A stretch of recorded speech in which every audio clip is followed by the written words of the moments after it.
Late winter is a great time to fertilize plants because feeding now encourages root development. And of course, the better root system, the better the plant, the healthier the plant too.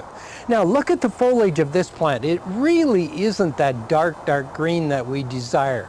So we'll use a rhododendron type fertilizer on it, or an evergreen type fertilizer because it's evergreen. And is what I'm going to do. This is an organic based fertilizer, so I'm just going to spread it right here, and you'll see what I'm doing. I'm coming down from the edge of the plant to the soil below. That's what's commonly called the drip line of the plant. So I'll spread it all the way around the plant. Now, on the other hand, what about the roses? And you know, most people don't recommend feeding roses at this time of the year. But any deciduous plant, including the roses, I think if you feed them now, that encourages the root development again.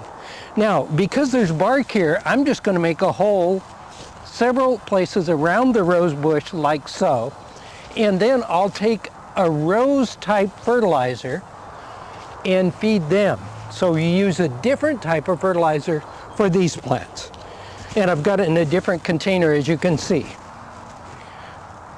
Now I'm going to, normally by the way, I would use probably a pipe or a crowbar to make these applications. And I would do it all the way around the rose bush.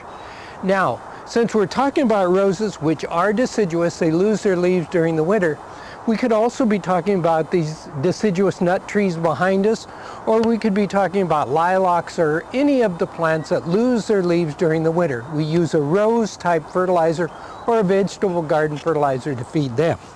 Now, what about the trees? Again, we're talking about an evergreen, aren't we? And this is a monkey tree, a monkey puzzle tree. So as what we do once again is come down to the drip line or from the drip line of the tree, because that's where the outer roots are. And is what I'll do. Again, I would use a pipe or a crowbar normally, but I'm sure you probably have, either a hammer or a sledgehammer and a piece of wood. And here's what I do very quickly. I would make a hole in the soil about 6 to 10 inches deep, and that's all. Go about 18 inches and make another one, and go about 18 inches and make another one, and do that all the way around the tree. Simple as that. Then all you do is, following the application directions on the label, go back and put the fertilizer right down those holes. By fertilizing down the holes, that gets the fertilizer down to the roots where it'll do some good and doesn't encourage the roots up to the surface. It's that easy, and now's a perfect time to feed your plants.